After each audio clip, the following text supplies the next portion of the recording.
দিদি, আর যে পারি না। তারপর বাড়ি ফিরে শাশুড়ির বকুনি, আর যে সহ্য করতে পারছি না। কি করবি বল বোন, মেয়েদের জীবনটাই এই রকম। জন্মেছি পরের ঘর যাওয়ার জন্য, আর পরের ঘর এসে পরের মনের মতো চলার জন্য। আমাদের কপালে সুখ লেখা নেই রে। কিন্তু রোজ রোজ এত অপমান। এই কালকেই তো দেখলে, সামান্য নুন বেশি হওয়া নিয়ে কি কাণ্ডটা নাই করলেন। দাদা তো তোমার উপর হাত তুলতে যাচ্ছিল, আমার তো ভয়ে বুক কাঁপছিল। ও কিছু না, ওনারা সারাদিন বাইরে খেটে কাজ করেন, বাড়ি গিয়ে মায়ের কথা শুনে মাথা গরম হয়ে যায়। দোষটা তাদের নয়। না দিদি, সব সময় কপালের দোষ দিলে হয় না। মা সব সময় তার ছেলেদের কান ভারী করে আমাদের নামে। আমরা যদি একটা কথা বলি সেটাই দোষের হয়ে যায়। মনে হয় যেন এই সংসারে আমরা কাজের লোক ছাড়া আর কিছুই নয়। চুপ কর ছোট, কেউ শুনে ফেললে আর এক কাণ্ড হবে। সন্ধে হয়েই এলো, তাড়াতাড়ি বাড়ি চল, তাড়াতাড়ি পা চালা। বাড়িতে ফিরতে দেরি হলে আবার কথা শুনতে হবে। চল চল। জানো দিদি, আমার মাঝে মাঝে মনে হয় আমরা যদি রোজগার করতে পারতাম তাহলে হয়তো আমাদের একটু সম্মান থাকতো। কি বলছিস এইসব? আমরা রোজগার করব? মা শুনলে বলবে কেন? আমার ছেলেরা কি রোজগার করতে পারে না যে বউদের বাইরে কাজ করতে হবে? তুই ওইসব ভুলে যা, এখন চল তাড়াতাড়ি।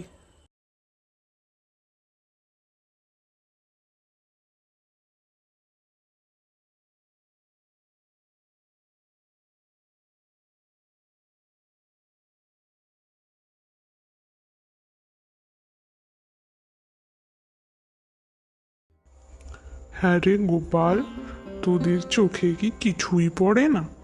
তোরা বাইরে সারাদিন খেটে মরিস, আর ঘরের লক্ষ্মীরা আরামায়েশ করে বেড়াচ্ছে। কি হয়েছে আবার মা? এখন তো সবে ওরা জ্বর নিয়ে ফিরলো। জল আনতে গেছে না ঘুরতে গেছে? গ্রামের বাকি মেয়েরা জল এনে রান্না বান্না শুরু করে দিয়েছে, আর তোমাদের রানীরা এই সবে ঘরে ফিরলো। নিশ্চয়ই কারো সাথে গল্প জুড়ে দিয়েছিল। মা ঠিকই বলেছে দাদা, আজকাল বউদের যেন কথার চালচলন অন্যরকম হয়ে যাচ্ছে। ওরা তো মুখের উপর কথা বলবেই, তোরা তো তোদের বউদের মাথায় তুলে রেখেছিস। আমি বলি কি, তোরা একটু বউদের শাসনে রাখ, বিশেষ করে বড় বউকে। বড্ড এখন মুখের উপর কথা বলে, আর ছোট বউ তো তার কথায় উঠে বসে। ওরা সব সময় কি ফুসফুস করে কে জানে। আমি কান পেতে শুনলাম ওরা নাকি পয়সা রোজগার করবে। ছি ছি ছি, আমার বংশের বউরা হাটে বাজারে কাজ করে বেড়াবে?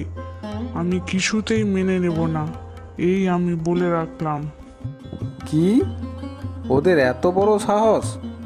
এর আজ একটা বিহিত করব আমি। হ্যাঁ হ্যাঁ, তাই কর।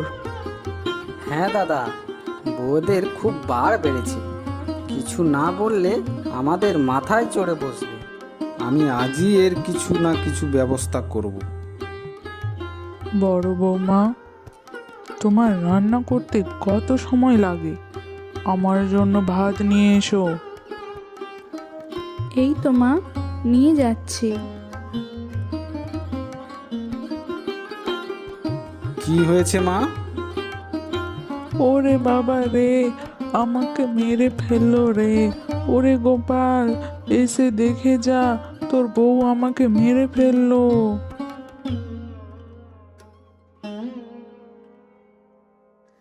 এই দেখ, বড় বৌমা আমাকে ঘরের চাল ছুঁড়ে মেরে ফেলার চেষ্টা করেছিল। কি, তোমার এত বড় সাহস? তুমি এই কাজটা করার আগে তোমার একটুও মনে হলো না? হ্যাঁ গো, তুমি বিশ্বাস করো, আমি কিছুই করিনি।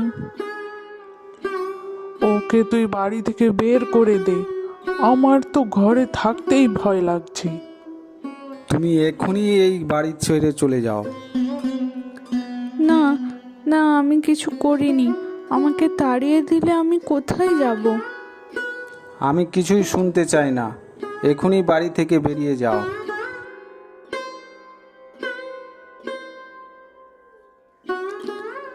দিদি, তুমি এই গাছতলায় বসে আছো? তোমার জন্য খাবার নিয়ে এসেছি, খেয়ে নাও দিদি। ছোট, তুই এসেছিস? তুই ঠিকই বলেছিলি, রোজগার না করলে কেউ সম্মান দেবে না। তাই আমি ভাবছি কচু শাক বিক্রি করে যদি টাকা পয়সা রোজগার করা যায়। তোমার এই কাজে আমি তোমাকে সাহায্য করব, আমি তোমার পাশে দাঁড়াবো। বাড়ির পেছনের টাটকা কচু শাকগুলো আমি তোমাকে তুলে এনে দেবো, আর তুমি সেগুলো বিক্রি করবে। আর তুমি খেয়ে নাও এই খাবারটা, কেউ দেখে ফেললে বিপদ হয়ে যাবে।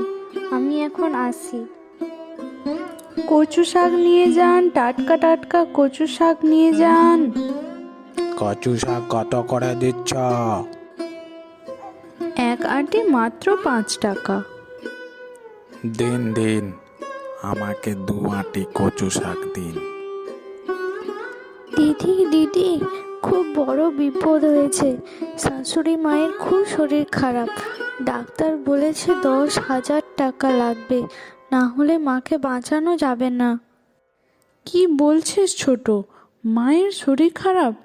আমাকে এক্ষুনি যেতে হবে ওখানে। আর শোন, আমার কাছে 8,000 টাকা আছে, আর বাকি টাকাটাও আমি জোগাড় করে দেব। চল এখন। বড় বৌমা, তুমি এসেছো, আমাকে তুমি ক্ষমা করে দাও। তোমাকে মিথ্যা অপবাদ দিয়ে তোমাকে ঘর থেকে তাড়িয়ে দিয়েছি। কি মিথ্যে অপবাদ? কি হয়েছিল মা? হ্যাঁ রে গোপাল, সেই দিন ঘরের চালটা হাওয়ায় আমার কাছে এসে পড়েছিল, কিন্তু আমি মিথ্যা কথা বলেছিলাম। আমার ভুল হয়ে গেছে। এই যে আমি 10,000 টাকা জোগাড় করে এনেছি মায়ের চিকিৎসার জন্য। তুমি এক্ষুনি ডাক্তারবাবুকে ডেকে নিয়ে এসো। তুমি আমার চিকিৎসার জন্য টাকা এনেছো? সত্যি তুমি আমার লক্ষ্মী বউ। আমি প্রথমে বুঝতে পারিনি। আমাকে ক্ষমা করে দাও, সেই দিন মায়ের কথা শুনে তোমাকে ঘর থেকে তাড়িয়ে দিয়েছিলাম। ঠিক আছে, তুমি এখন যাও, ডাক্তার নিয়ে এসো।